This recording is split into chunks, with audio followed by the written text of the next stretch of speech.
Alright, may caller tayo sa kabilang line, si Vincent. Hello? Hello, Papa Jack. Oh, bakit? Sino lakas ko yung boss ko? Alam ko pag mahina, mababa eh. Talaga? Opo. Anong pangalan mo? Vincent. Kanta rin yan. Starry, starry night, paint your palette blue and gray. Look out on a summer's day, with shadows that darkness on my soul. Tama. Alam mo yung kantang yan? Hindi po eh. Wala kang may tulong. Ilan taon na si Vincent?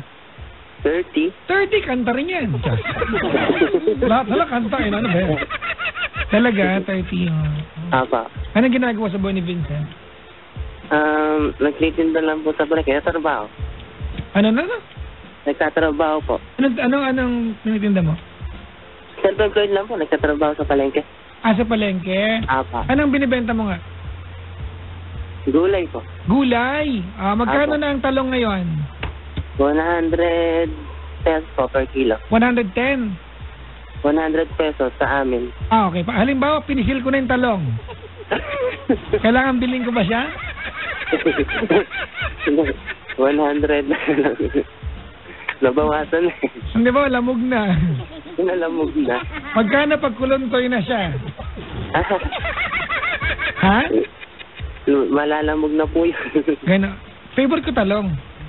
Favorite na lang. Ako rin po. Tortang talong. Tortang talong, pritong talong, nilagang talong, insaladang talong, ginulat na talong, dinerbios na talong, malungkot na talong. Tsaka yung latest. Di ba?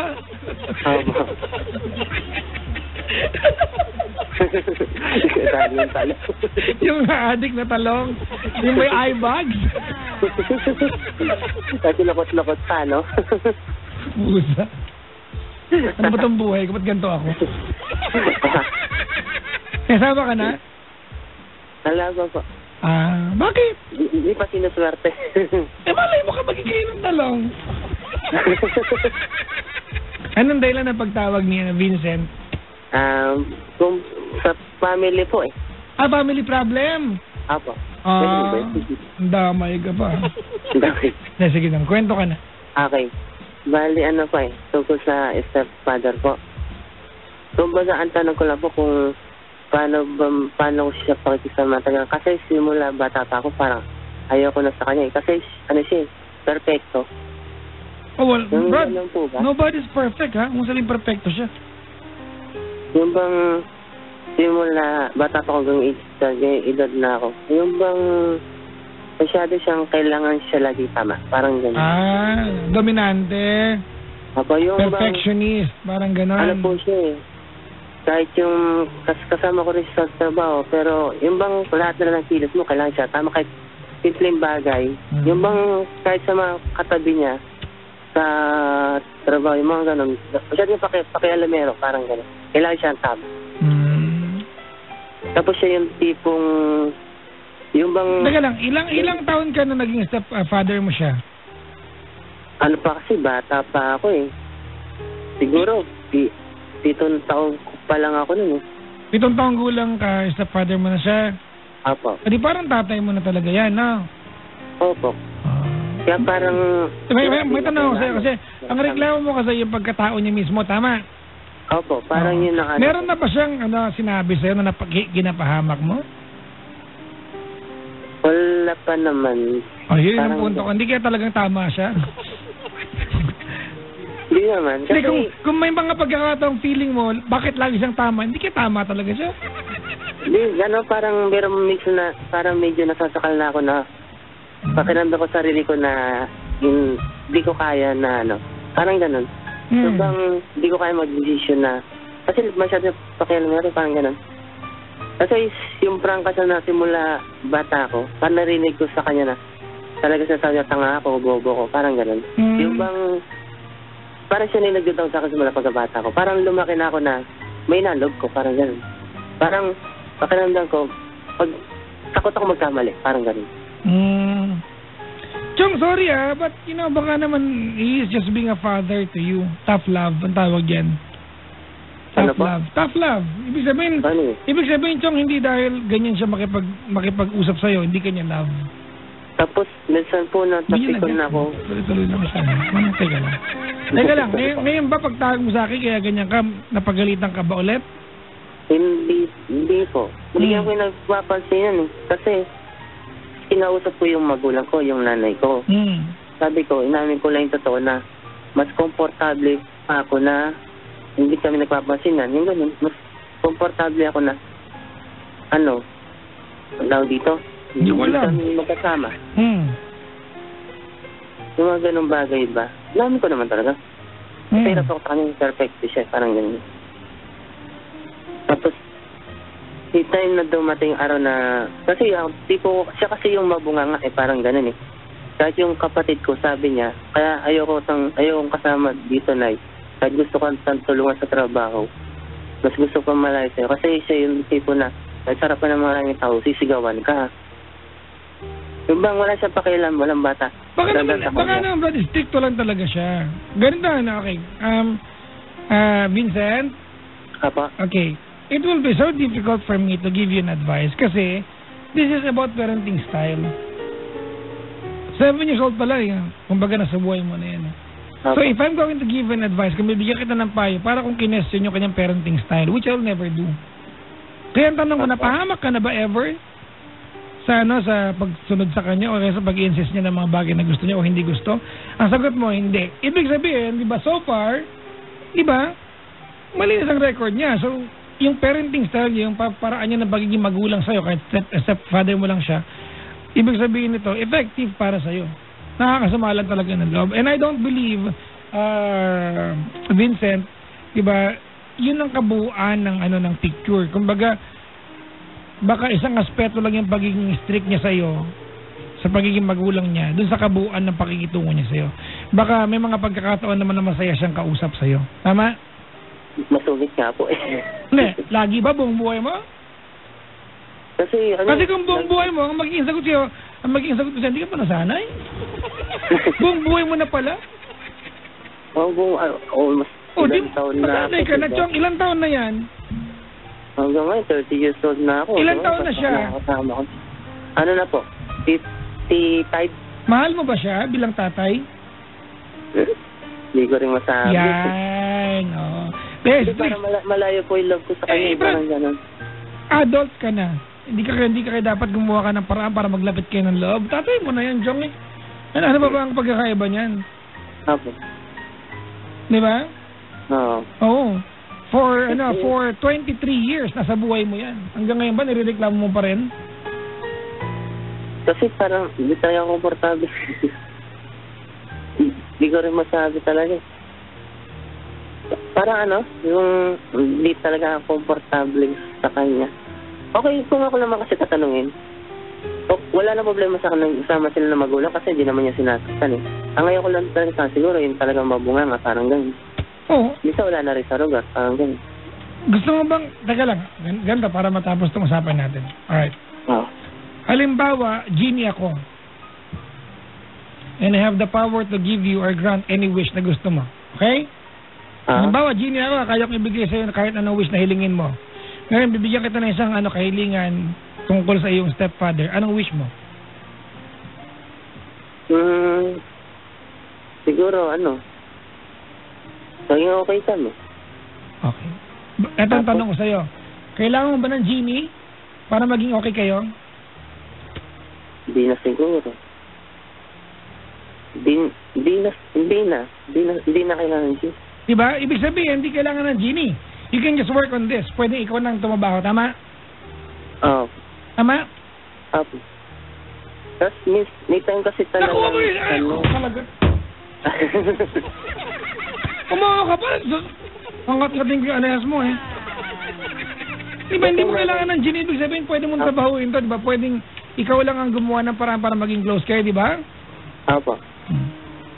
Tapos, hindi, meron kasi isang beses na nagkaroon ng time na... Ano daw? Isang beses nagkaroon ng time na may oras nun. Yung isang beses na nag-away kami sa palengke. Yun talaga nagalit ako na... Kasi nga, yung kahit marami tao, ngawa, kahit marami akong ginagawa. Tapos, sinabi ko kay nanay, yung binato ko talaga isang tray ng tokwa sa mukha. Talagang binatos ko. Pero alam yun, amin ko, mali yun. Hindi ko na-control sa sarili ko. Tapos, inamon ko na. Yun, parang inamon ko na ng suntukan, ganon. Tapos, lumayo na ako, di umiyak na yung magulang ko. Tapos, nagsabi ako sa magulang ko, Nay, ako na lang ba mangingilag? Ako na lang ba ihinto? Honestly, Vincent, ikaw na lang ang umiwas. Ikaw yung anak eh. At isabihin, ako po talaga ang kailangang umiwas. I will never advise you, Brad, na makipag-away sa magulang. That will never happen in this show. Ako. Sorry naiintindihan ko yung point mo, di ba? Kasi ipagpalagay na natin, alam mo, Brad, ang problema dito, kasi meron kang binanggit sa umpisa ng usapan natin, di ba, stepfather. Di ba? Apo. Hindi mo kasi tinuturing na tatay. Oo. Di ba? Oo. So, wag tayo magkunyari na parang siya lang may pagkukulang. Kung hindi mo nararamdaman na anak ang turing sa'yo kasi lagi nakapagalitan, ikaw ba tatay ba ang turing mo sa kanya? Hindi rin naman, di ba? Hindi po. Ba't nagrereklamo ka? Di tabla lang, it's atay. Tama na? Nagrereklamo ka? Eh, pareho lang pala kayo. May edad ka, 30 ka na, Brad. Baka inisip ko rin, siguro pride na rin sa amin dalawa. Pride mo. Ano mag-usapan? Magulang yan, Jong. Inaasahan mo ba siya lalapit sa'yo? Inaasahan mo ba siya lalapit sa'yo? Hindi po. Oh. Ano problema mo? Yun po. Yung paano ko siya pakikisamahan. Parang gano'n. Kasi... Huwag ka na sumagot, Brad. Pakumaba ka na lang. Ikaw yung anak eh. So, yun lang dapat yung gawin. Ako yung talagang magpapababa. Anong pababa? Makit eh. Magpakumbaba po. Oo, magpakumbaba ka. Tapos mag-lotion. Mag-lotion. Hindi ko ano sabihin. Kasi yung para siya na rin talaga, tumayo na rin latay. Kahit sa mga kamag-anak ko. Sasagot din sa akin ng mga kamag-anak ko. Yan talaga ugali. Pagpasensyahan mo lang. Actually, yun ang sabihin kasi pagpasensyahan mo na. Kasi, oo nga po. Tapos, kapayo din nila sa akin, nagsanon din ako. Sa mga side naman ng kamag-anak ko, magpakumbaba na lang daw ako. Oo, pala naman eh. Kasi yun, nandiyan na rin naman yun. Basta wala naman daw mawawala kung magpapakumbaba ka. Kaya mo na siya karakter niya. Ay naman pala, Brad eh. Huwag ko daw siyang gayahin. Uy naman pala eh. Hindi ka rin may iwasan mag-isip-isip pa. Uya mo na, nagdagamit mo yung isip mo. Kaya rin naman ako tumawag sa inyo, iba pa rin po yung payo nyo kasi. Actually, no? Ano kayo pinapakinggan? Ako talaga yung... Iba pa rin yung marami nagpapayo. Oo, Brad. Alam mo, ako talaga yung the best. Maniwala ka. Pag hindi ako nagpayo sa'yo, baka walang mangyari talaga sa'yo. Oo nga po. Makayabangan eh, no? Joke lang. Tama naman yung pinayos ng mga kapaligid sa magpakumbaba ka na lang. Wala namang magaganap kung makipagtalo ka eh. Sorry, Brad, naiintindihan ako. Legit naman yung nirereklamo mo kasi napapaya ka nga naman. But I will never question, mga kaibigan, parenting style. Kaya unang tanong ko, napahamak ka ba ever since? Hindi rin naman. Eh, di ba kang nga tama siya?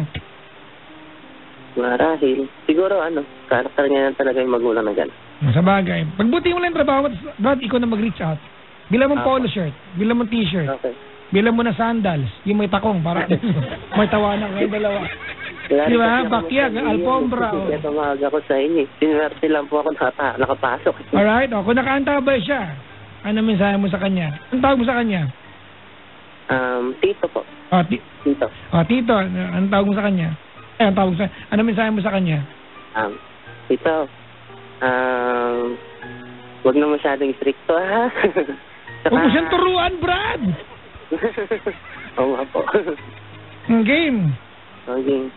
Tito, siguro, yun na nga, yung karakter mo, gano'n eh. Siyempre, hindi naman tayo pare-pares ng karakter eh.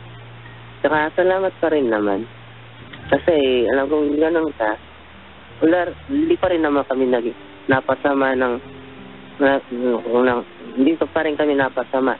Kami magkapatid. Saka, ano pa nangyari? Nanong ka pa rin. Lasing ka ba? Eh, nabubulo-bulo. Ha? Medyo may konting kaba eh. Hindi ba nakainom ngayon? Hindi pa. Medyo may konting kaba kasi medyo... Ano ka pala, nagtututsi Guevara ka pala. Di ba, kanta niyo yan ka ba? Oo. Oo nga po. Kaskudada. Ano nagtutsi Guevara? Kaskudada yan eh. Ah, talaga? Yan yung mga kaskudada. Tutsi Guevara. Donna Cruz. Isabel Granada. Tanda ko na, no? 34 na po kayo, no? Ha? 34. Loko ka. Ay, init din ang ulo ko sa'yo, Brad. Tumayo ka sa akin. Sorry na po. Tama ka sa akin, ha? Nagtitimpihan lang. Katama ko ka. Hindi ka na may babas. Papangarang.